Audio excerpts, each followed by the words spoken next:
IGCSE for Chemistry Paper 0620, Paper 2, Variant 2 from February and March 2019. So let's look at question number 1. Pure water boils at 100 degrees Celsius. What happens to the water particles when water boils? So they actually gain energy, which means that C and D are not the answers. And then the particles also move further apart due to the particles gaining heat, and then they start to move more, and hence they become further and further apart from each other. Moving on to number 2, which method should be used to separate a mixture of two liquids? So the keyword here is we are separating a mixture of two liquids. So the only way for that to happen is to use fractional distillation. As remember, fractional distillation is to separate a liquid out of a mixture of liquids, and it is done based on the differences in boiling point of the liquids present in the mixture. Moving on to number 3, lead-2 iodide is insoluble in water. Lead-2 iodide is made by adding aqueous lead-2 nitrate to aqueous potassium iodide. Which pieces of apparatus are needed to obtain solid lead-2 iodide from 20 cm cube of aqueous lead-2 nitrate? So what we have here is that we are trying to separate a solid out from a solution, which the only way to do that, or should I say the most popular way to do that, to be exact, is to do filtration. All right, so how can we carry out filtration? We will need a filter funnel. We will need a beaker in order for the liquid to flow out, and essentially it accumulates in beaker. And then you also need a measuring cylinder in order to measure the 20 cm cube, the aqueous solution. So the answer will be 1, 4, and 5. So the answer is C for number 3. Moving on to number 4, the chromatogram of substance S is shown. Some distances W, X, Y, and Z are labeled on the diagram. So we have the solvent front. We have also the location of substance S, the baseline, and also the solvent level. How is the RF value? RF stands for retention factor.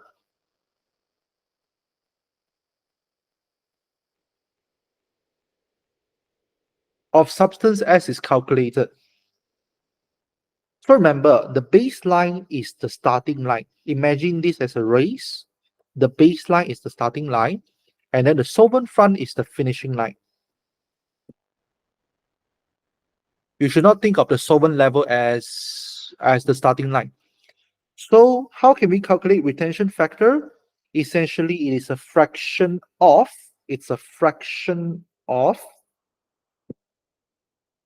the distance of the racetrack, which is from the finishing line to the starting line. Hence, it will be X, and then the numerator is based on substance S, which is Y. All right, how far did substance S travel? So it's between the baseline and also the location of substance Y. So it will be, substance S, so it will be Y. So answer will be C instead. Moving on to number 5, which row describes isotopes of the same element?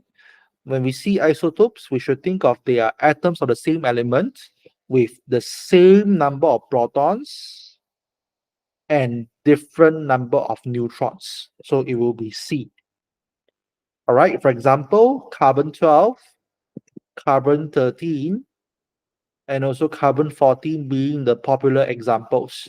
All of these are characterized by having the same number of protons, which is 6, and then having different number of neutrons, which makes their masses different from each other.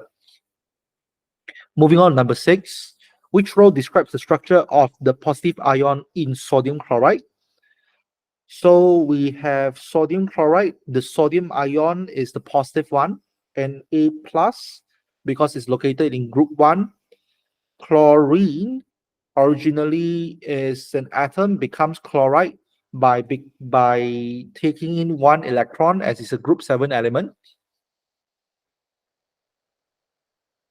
Okay, so we should focus only on a sodium ion. So normally sodium atom, based on the periodic table, we can read the symbol. It is 23 and 11. And then by becoming an ion, a sodium ion, what it does is it's giving out an electron. So we just focus on the ion form. The proton number remains unchanged, which is 11 still. The neutron is gathered by taking the larger number, taking away the smaller number. So you get 12. All right. So remember, the larger number is the sum of proton and neutrons. The small number is the proton number. So regarding the electrons, because it carries a positive 1 charge, which means that there's more protons than electrons by 1. So electrons is 10 only. So that will make the answer B. All right, moving on to number 7. Which statement about copper, diamond, and silicon oxide is correct? So copper is a metal. Diamond is actually carbon in a giant form, giant covalent compound. Silicon oxide is also another giant covalent compound. So let's see. A. Copper and silicon oxide have similar electrical conductivity. Based on what we know, silicon oxide, giant covalent structures, generally does not conduct electricity. So the answer is out. Is out from the options. Let's look at B. In diamond, the carbon atoms are covalently bonded as flat sheets. No, if you look at the structure of diamond, it is characterized by a tetrahedral structure, which means that each carbon is surrounded by another 4 carbons, and then this structure repeats throughout the entire macromolecular structure.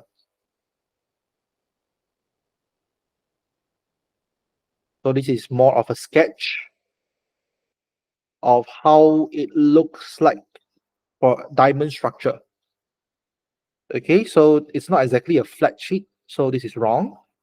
And then C, in silicon oxide, the silicon and oxygen atoms are covalently bonded as flatted sheets. This is also wrong, as in silicon oxide, the structure is somehow similar to diamond, but not exactly. Okay, it is Si covalently bonded to essentially 2 oxygen atoms, and then each oxygen atom is able to covalently bonded to another Si. Oops, my mistake. Si should be having 4 oxygens surrounding it. Okay, and then this repeats by, yeah, that's the structure of silicon oxide. It's not exactly a flat sheet. So D, the structure of copper includes a lattice of positive ions. Well, in metals, we know that they do have a lattice of positive ions. So the lattice structure, a piece of metal has this lattice of positive ions. All right, so the answer is D. Moving on to 8. An oxide of nitrogen has the following composition by mass: 30.4% for nitrogen, and oxygen has 69.6%. It has a relative molecular mass of 92. What is the molecular formula of the oxide of nitrogen? So we are trying to find molecular formula, and we have the percentage by mass. Okay, so the step should be changing the percentages into empirical formula first. And then from the empirical formula, we are able to gather the molecular formula. So how can we find out the empirical formula of this particular compound? We will need to take in the mass of nitrogen and oxygen, which is 30.4 and 69.6. You just take the numbers directly, because assuming that it is 100 grams in total, so making it each gram will be 1%. So 30.4% will mean that 30.4 grams and then 69.6% will mean that it is 69.6 grams. Next, you need to find out the number of moles, which is gathered by taking the number divided by the molar mass, the atomic mass of the elements. So nitrogen is 14, oxygen is 16. So you will need your calculator for this question. 30.4 divided by 14 gets you 2.17. And then 69.6 divided by 16 gets you 4.35. So as you can see, this is about a 2 to 4 ratio. Okay, it's a 2 to 4 ratio. So this, don't be too happy just yet. We need to check it with the relative mass. All right.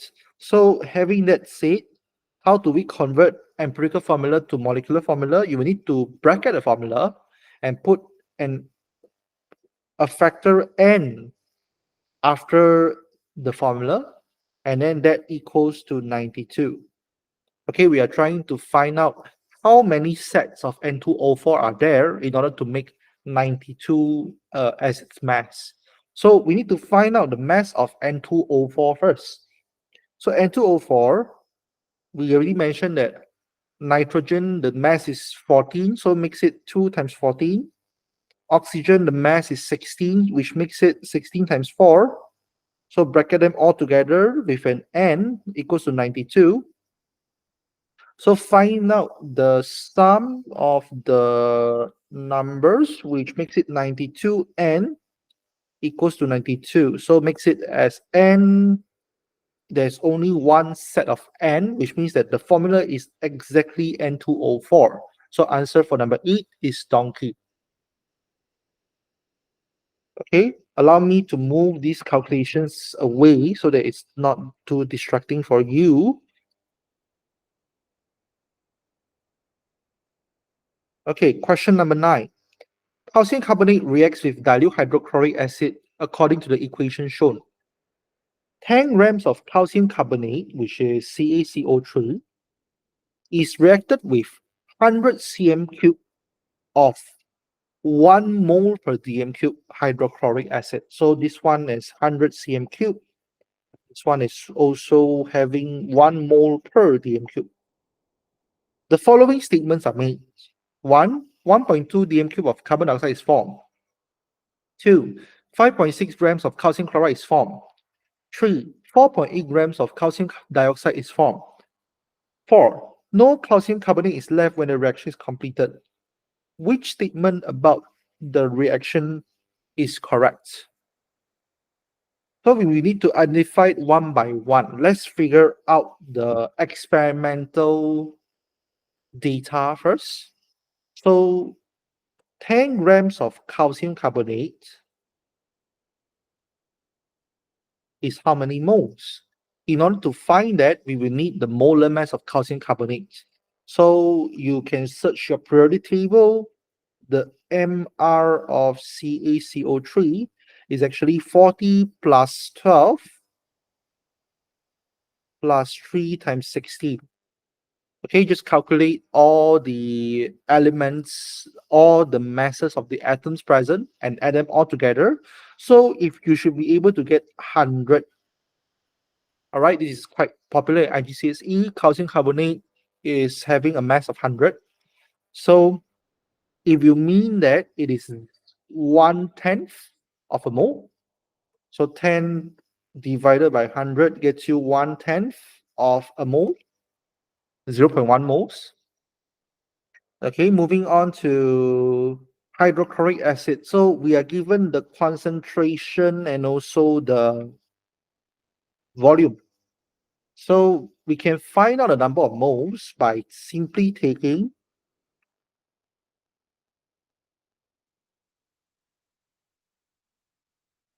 the volume multiplied by the concentration. So the volume is, make sure that it's in dm cube. So it is 100 over 1,000 multiplied by 1, which also makes it 0.1. So we are actually using 0.1 mole reacting with 0.1 mole. Okay, so let me just cancel the details here. Since we already gotten the actual data, we are using 0.1 mole reacting with 0.1 mole. All we do is we are converting the available units into the units that we desire. Then let's prove that which statements are correct. Now, in the equation itself, they give you the mole ratio. Okay, equations give you mole ratio. So you need to read it from each of the substances. It is a 1 to 2 to 1 to 1 to 1 ratio. Okay, for calcium carbonate, it's a 1. For hydrogen chloride, which is hydrochloric acid, it's 2. For calcium chloride is 1. For carbon dioxide, it is also 1. And then water, it is also 1. So that's the mole ratio gathered from the equation. Okay, since our options only explore calcium chloride and also carbon dioxide, so let's just forget about the water since it's not in the discussion in the options. So it's 1 to 2 to 1 to 1 for these 4 substances. Now, you are using 0.1 mole of calcium carbonate and also hydrochloric acid, which means that one of them is in excess because the theoretical ratio is a 1 to 2 ratio. Means that if you're using the same amount, some of it is not going to react, some of it is going to be extra. All right, so we just need to check which one is in excess. So having that said, hydrochloric acid is the excess one. Okay, because you need more for hydrochloric acid in this fraction. So you're using the same amounts, which means that hydrochloric acid is in excess. So your calcium carbonate it will only be 0.05 moles of it reacting. And then there's a remainder of 0.05 left. So there is an excess calcium carbonate left. So we have to eliminate 4 as an answer. And then because we now have the actual mole ratio, actual experimental mole ratio, so we know that it will be 0.05 and 0.05 moles of calcium chloride and carbon dioxide form. So we just need to convert them to these desired units. So 0.05 moles of carbon dioxide is how many dm cube? You will need to multiply by 24. So you will get 1.2, which is correct for number 1. Okay, please multiply by 24 dm cube for carbon dioxide. And then we have to check whether calcium chloride is 5.6 grams. So we have to figure out again the molar mass of calcium chloride. Let's just test 3 then, because since I felt that this is kind of long, let's just try 3. So it says that 4.8 grams of calcium dioxide is formed. So, carbon dioxide is formed. So we just need to check how many grams of carbon dioxide is formed if it's producing 1.2 dm cube, or should I say 0.05 moles of carbon dioxide. So if you did your calculations well, you would know that carbon dioxide molar mass is actually 44. Okay, it can be done by checking the periodic table. So carbon dioxide is actually 12 plus 16 times 2, that gets you 44. So let's check that. 0.05 times 44 is 2.2, which makes this number 3 wrong. So the most likely the answer is A after elimination. Okay, so you can further further check and further prove that 2 is correct, all right, by taking calcium chloride's number of moles and multiply it by its molar mass. Okay, so you can check it using a periodic table. The molar mass of calcium chloride is actually 40 plus 35.5 times 2.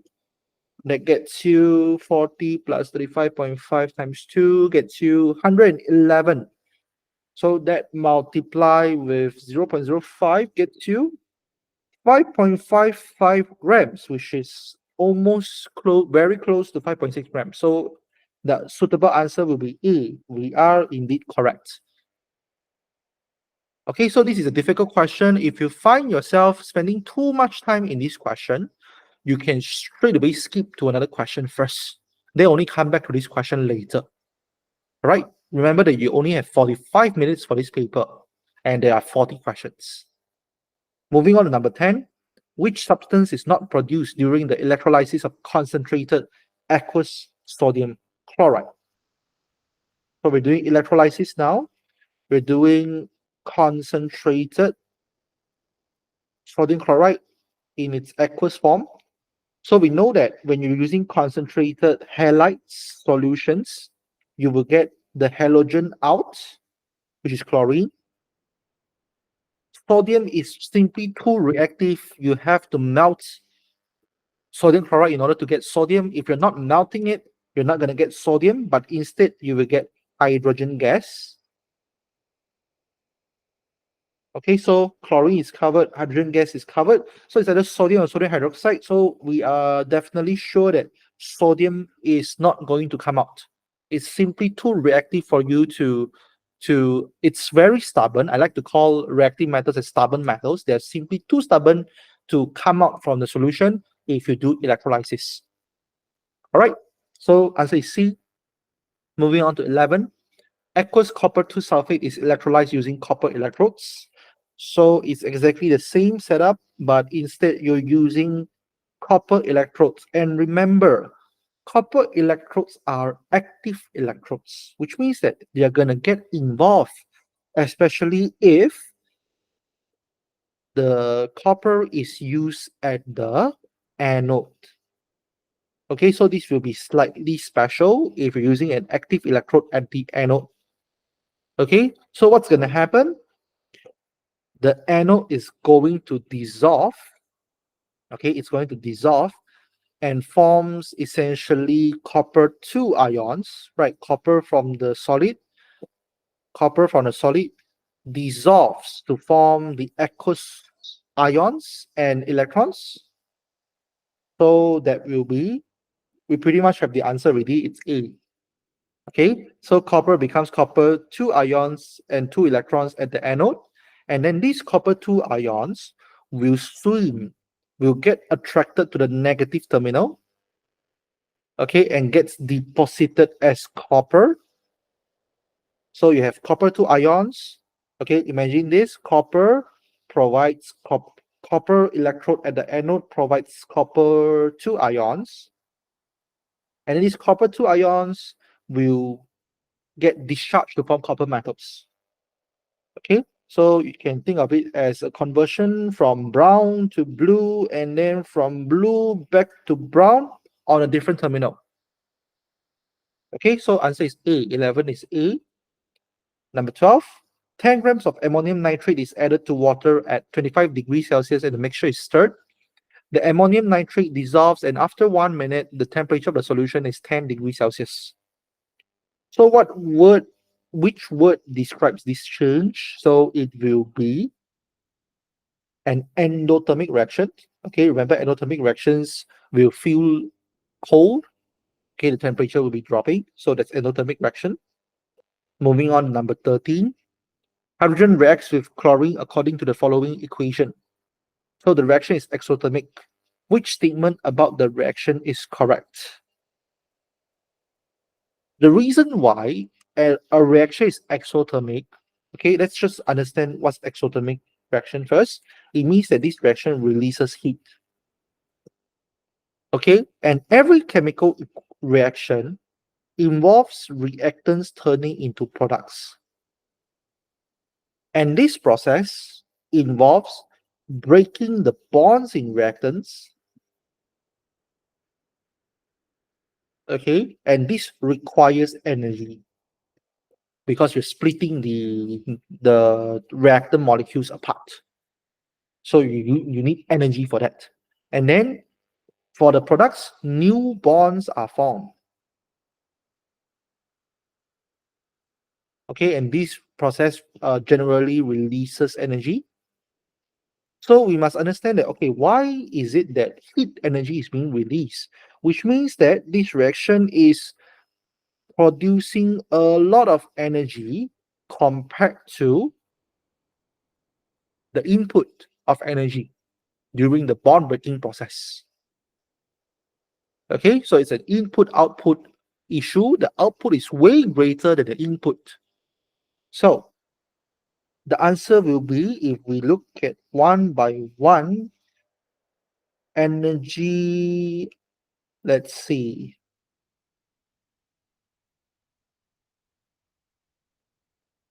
The answer will be, wait, let's see this one first. It's energy absorbed for bond breaking is correct. So energy is not released during bond breaking. It's absolutely wrong. Okay, so energy release in bond making is correct. So what we need to see is it greater or less than? So answer is B. The answer will be B. Okay, so this is less than the energy release by the products. Moving on to number 14. Hydrogen oxygen fuel cells can be used to power cars. Platinum is used as a catalyst. The amount of energy produced per gram is shown for three fuels. Which statement is correct and is an advantage of a hydrogen oxygen fuel cell? So A is a disadvantage. A is a disadvantage. B produces less energy, which is also a disadvantage. And then platinum is very expensive is also a disadvantage. So the only possible answer is D. In fact, that's correct. The equation for hydrogen oxygen fuel cell is H2 plus O2 gets you H2O. Well, you can try to balance the equation, but this is not. This is only important if it's in paper 4. Moving on to number 15. A student adds dilute hydrochloric acid at two different temperatures to two different lumps of limestone. The lumps of limestone have the same mass. The carbon dioxide gas produced is collected in a gas range. The volume of carbon dioxide collected in 1 minute at each temperature is shown. So there's 25 and also 50. And then there's also the correlated volume of carbon dioxide produced. Which row describes and explains the results obtained at 50 degrees Celsius compared with 25 degrees Celsius? So if we see that a greater temperature allows more products to be formed. Okay. Wait, give me a second. This says that 10 degrees Celsius, sorry, 10. Okay, the unit is a little bit wrong. Actually, should be cm cube per minute, right? Okay, because it's a volume per time. Okay, so we know that increasing temperature leads to an increase in reaction rate, and that is due to increase in collision rate between the particles. So when you heat particles up, they move faster, they collide more, and in turn they react more. So there will be it will be higher. The answer is B. Moving on to number 16. Which reaction is reversible? So you have to check one by one based on your own knowledge. Okay. The first A, copper and zinc sulfate forms copper 2 sulfate and zinc. This is a reaction that I believe you have done in school, taking copper and put into zinc sulfate. All right, although this equation, if I'm not mistaken, is wrong because copper shouldn't be able to displace zinc out from the reaction. It's a displacement reaction. So A is not even possible. B is essentially a base react with acid. Okay, copper 2 oxide is actually a base, and then acid is characterized by hydrogen ion, so H2SO4, and then this is a salt and water. So this reaction is not exactly reversible. Okay, neutralization reaction, it is not exactly reversible. For C, this is a displacement reaction as well. Hydrogen displaces copper. So displacement reactions are also not reversible at all. Okay, it's taking over another weaker substance position. So the weaker substance won't be able to displace back the position. So it's not possible. So the answer is D. In fact, you see, this is hydrated. This is essentially you remove water. Okay, you split the water away from the substance. So this reaction can just be reversed by adding water back to the dry solid. Okay, so answer is D. Moving on to 17, some nitrogen dioxide gas was put in a gas range. The end of the gas range is sealed. A reversible reaction occurs. The reaction reaches equilibrium. The forward reaction is exothermic. Which statement about the reaction is correct?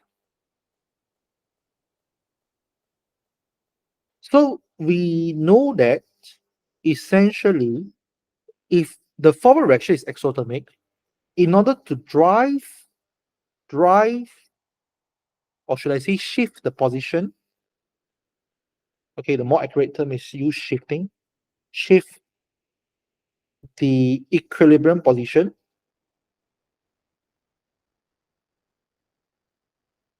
to the exothermic reaction, the forward reaction, you will have to cool it down.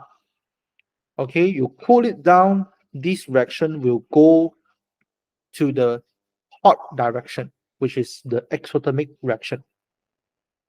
So which means that if the gas range is placed in a cold water bath, it would actually turn light yellow instead of darker, right? Because it's driving forward, okay, driving forward the reaction.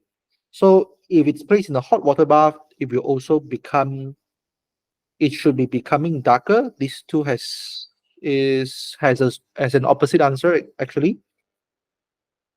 So if the volume of in the gas range is increased or decreased, okay, so let's test that out. In equilibrium positions, we know that pressure affects reaction involving gases.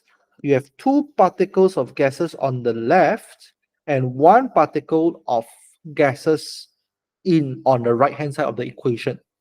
So in order to drive forward this reaction, since the answer talks about becoming lighter, you will need to increase the pressure instead. Okay, increasing pressure shifts the equilibrium position to the side with less gaseous molecules or particles. Okay, so the answer is C. Let's double check this one. 2 nitrogen dioxide and 1.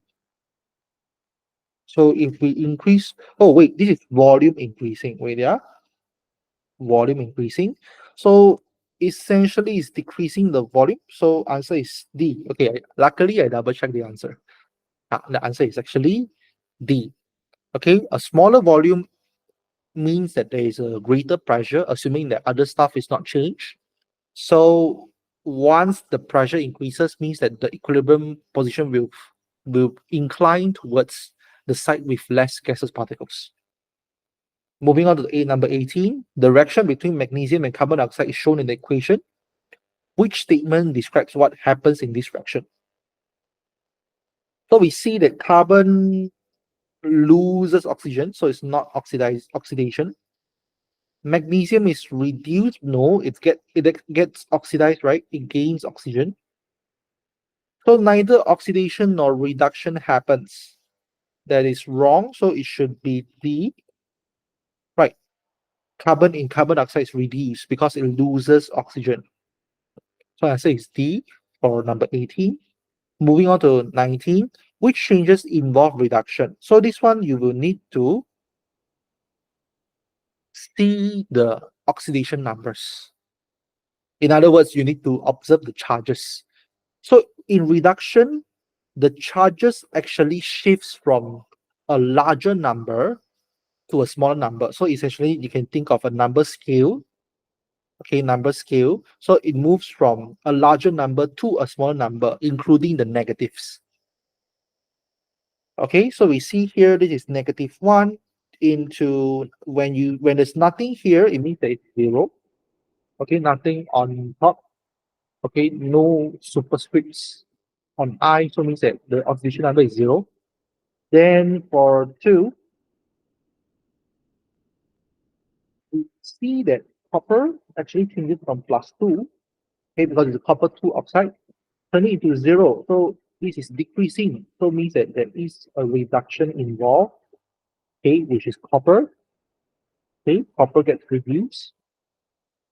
And then 3, this one changes from 3 plus to 0 as well. So 3 is also a reduction process. As you can see, it is gaining of electrons, right? Gaining of electrons means that this is also a reduction process. So the answer is C, 2 and 3.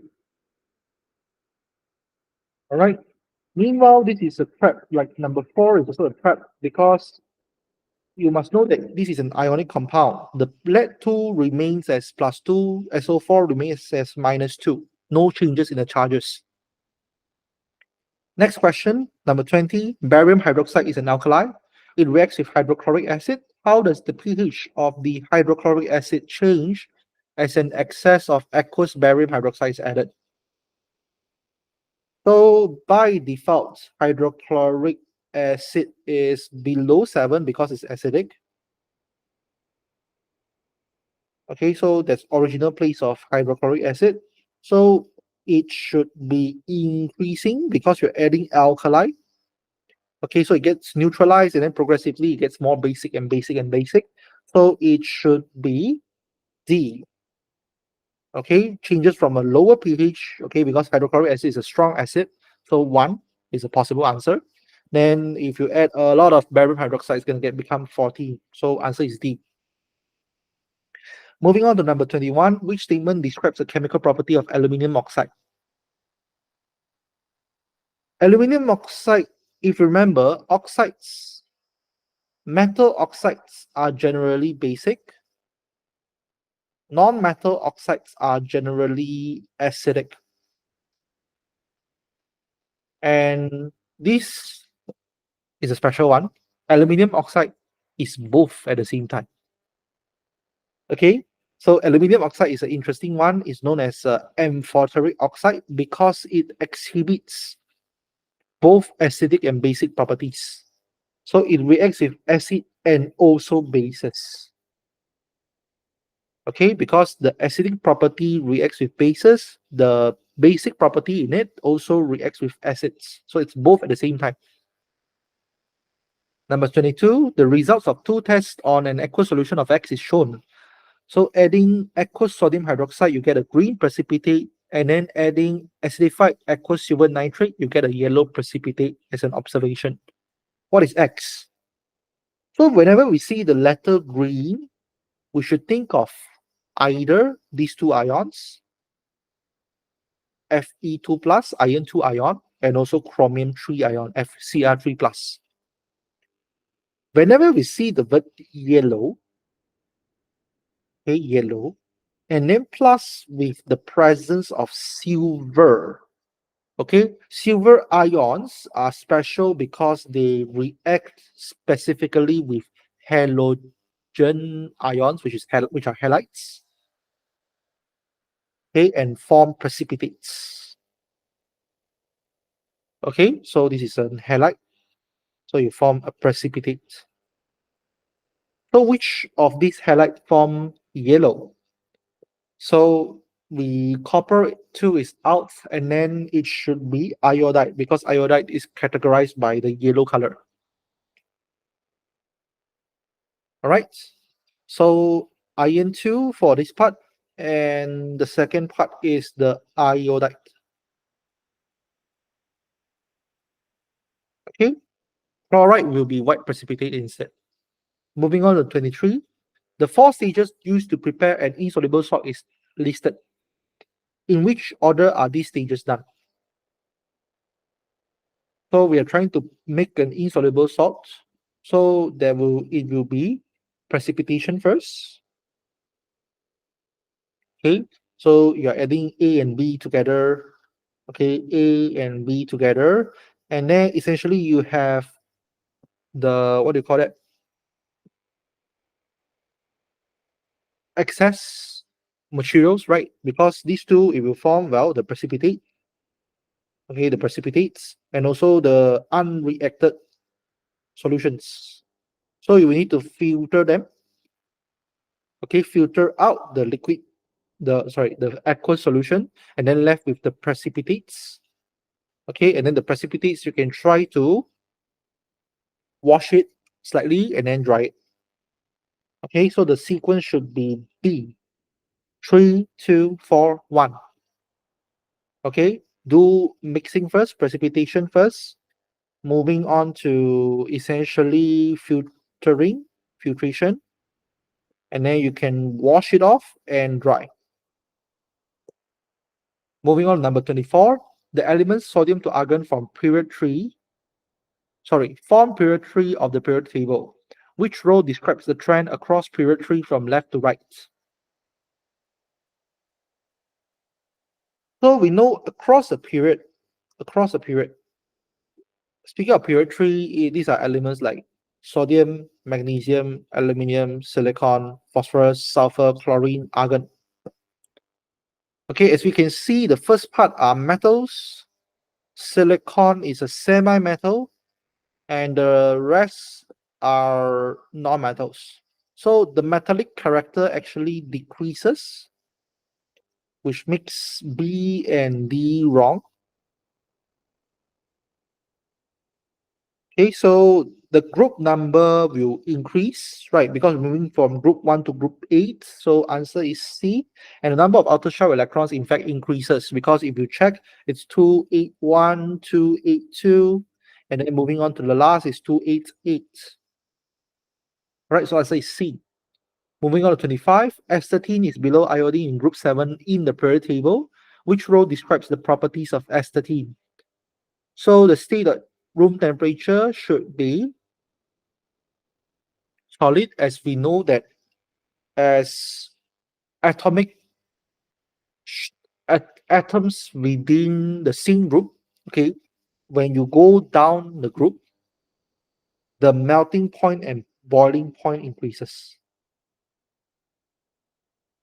which means that, let's say fluorine is a gas, and then progressively you get into, well, fluorine, chlorine, bromine. Bromine starts to be a liquid at room temperature. Then iodine is usually a solid at room temperature. So essentially, it follows this trend. Okay. So meanwhile, for reactivity, you have to know that group 7, the reactivity decreases along the group.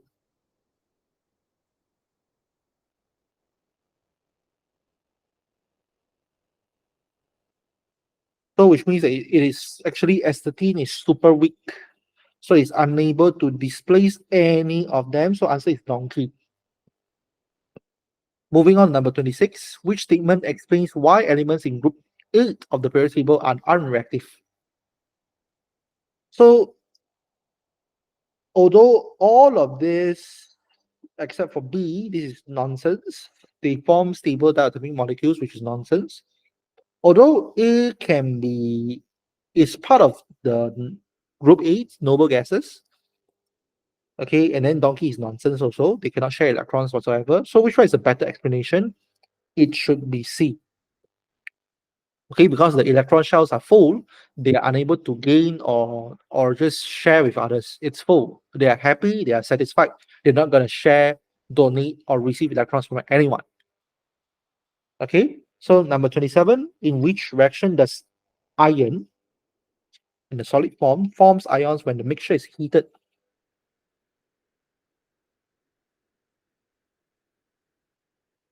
So this reaction is also a displacement reaction. Okay, it's a displacement reaction because you see, the point of this experiment is that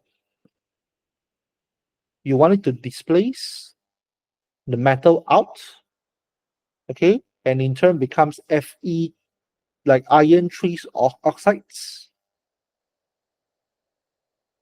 and essentially displaces the position and then get rid of the metal out. So out of this, you will have to follow the reactivity series. Only the ones that are less reactive than iron is able to get displaced by iron. So the only answer is donkey. Okay, calcium, magnesium, and zinc are above iron in the reactivity series. Copper is below. So answer is D. You will have to memorize reactivity series for that.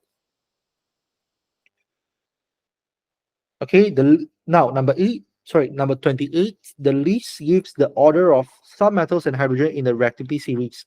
Metal X is also included.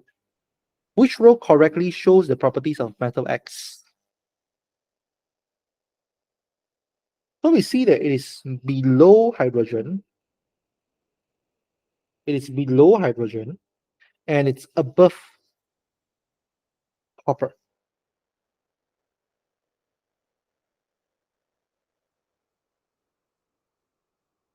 So we have to ask ourselves, is X able to react with acids? So acids are characterized by HY.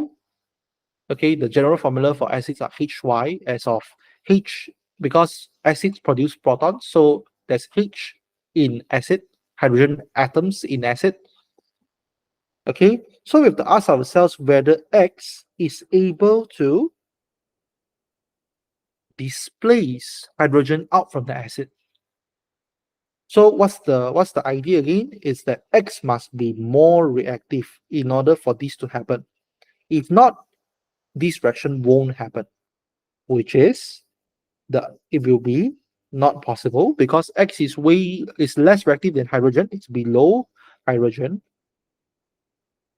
Okay, so the X oxide, is it able to get reduced by carbon? So same concept, in order for carbon to reduce X, okay, reduce the oxide of X, it will mean that carbon has to be more reactive than X. So you get carbon dioxide and X comes out. Okay, which is actually is question number 28. The answer is B. All right, because carbon is way above hydrogen, not given in the diagram, unfortunately. Okay, carbon is way stronger than, is way more reactive than hydrogen, comparing to hydrogen, but not to certain reactive metals. Okay, number 29. Which metal carbonate does not produce carbon dioxide when it is heated? Okay, so essentially what carbonates does not produce carbon dioxide. So most of the time, right, carbon dioxide and also metal oxides, let me just put it as M as a short form. The general equation is metal carbonates gets heated and forms carbon dioxide and metal oxides. That's a general reaction. Now, what kind of metal carbonates cannot be broken down into carbon dioxide and metal oxides? Stubborn metals. Okay, stubborn. When I say stubborn, I mean reactive metals, which are sodium or potassium carbonate. So answer is C. The rest are fairly not like super reactive. They are moderately stubborn, moderately reactive. So they are quite willing to let go of carbon dioxide once heated. Okay, only potassium carbonate is out of the norm. Moving to 30, which statement about the extraction of metals is correct? So A, aluminium is extracted by the electrolysis of hematite. Not exactly. Let's look at B. Cryolite acts as a reducing agent. This is nonsense. We know that cryolite doesn't do that. Okay, cryolite does only three things. Okay, lowering the operating temperature, improves electrical conductivity,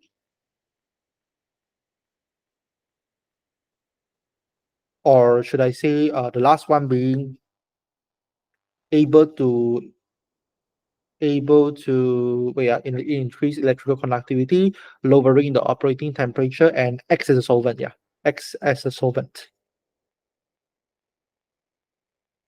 Okay, so C, zinc is extracted by the electrolysis of zinc blend. That's not exactly accurate.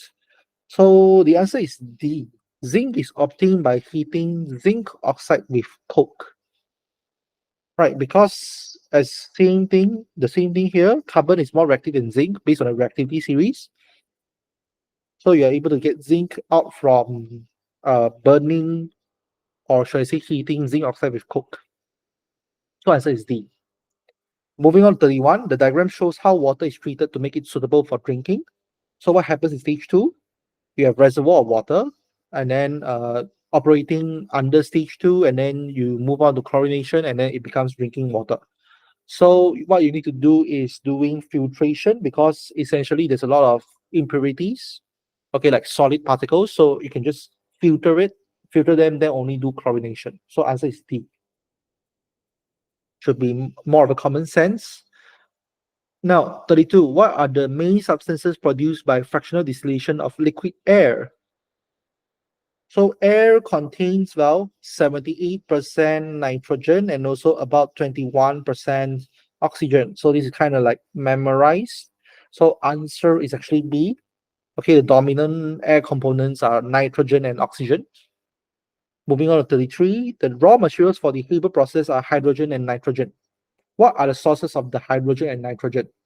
So this one is kind of memorized. A is wrong. Okay, it's the result of Haber process that leads to development of NPK fertilizers. So the answer is actually B. You can check back on this one. Hydrogen can be gotten from methane gas, and then nitrogen can be gotten from air, like just now what we see, the fractional distillation of liquid air. Okay, moving on to 34. Which process removes carbon dioxide from the Earth's atmosphere? If you have learned this in biology as well, it is photosynthesis, right? Photosynthesis involves plants taking carbon dioxide and convert them into essentially food for them, which is glucose. Okay, so that get rid of the carbon dioxide from the Earth's atmosphere. Okay, combustion produces carbon dioxide. Okay, limestone also produces carbon dioxide once heated, and respiration of living organisms also produces carbon dioxide. So for photosynthesis, it is in fact the opposite, which is carbon dioxide is used to make glucose. Now, moving on to 35, the contact process is used to make sulfuric acid. The steps in the process are listed. 1. Dissolve sulfur trioxide in 98% concentrated sulfuric acid. 2. Heat sulfur strongly in air. 3. Add oleum to water. 4. Pass sulfur dioxide over a vanadium 5 oxide catalyst. Which sequence of steps is correct? So the first step is that you need to heat sulfur strongly in air. Okay, that leads to the formation of sulfur dioxide. Okay, and then sulfur dioxide you will have to pass it through vanadium 5 oxide catalyst, and as a result you are forming sulfur trioxide. And when sulfur trioxide reacts with concentrated sulfuric acid, it forms oleum, and ultimately you need to add oleum with water in order to make sulfuric acid. So the answer is D. All right, moving on to 36, that's fractional distillation. Which fraction is the least volatile?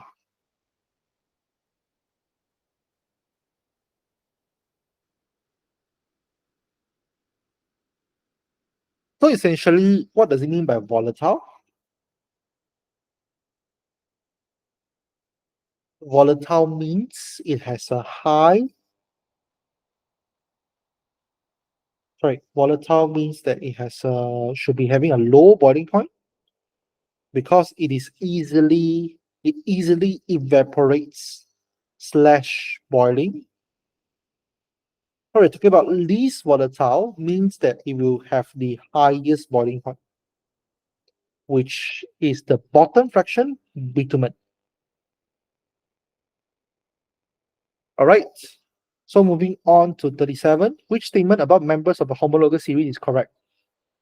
Successive members differ by CH, not CH3, but CH2. Successive members have a molecular mass that differs by 14. That's correct. CH2 is exactly 14. So they have the same molecular formula, which is wrong. And then they have identical physical properties, which is wrong. Okay, so answer is B. Number 38, ethanol is manufactured on a large scale by fermentation. Which statement about fermentation is correct?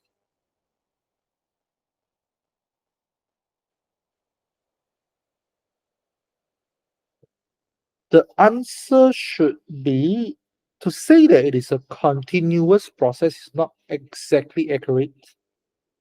And then to say that it is a very fast reaction is also not exactly accurate. And then the ethanol produced is not exactly pure because these are living organisms. They are fermenting whatever organic products that you are putting into the tank. So it will form a lot of byproducts. So the best answer is B. A renewable raw material is used. Okay, so these organisms don't operate like super fast or anything. And then also like to say there's continuous depends, not exactly accurate. So answer, I guess the best answer is B. Moving on to 39, the structure of a compound G is shown. G is in the same homologous series as ethanoic acid. Which row describes some of the properties of an aqueous solution of G?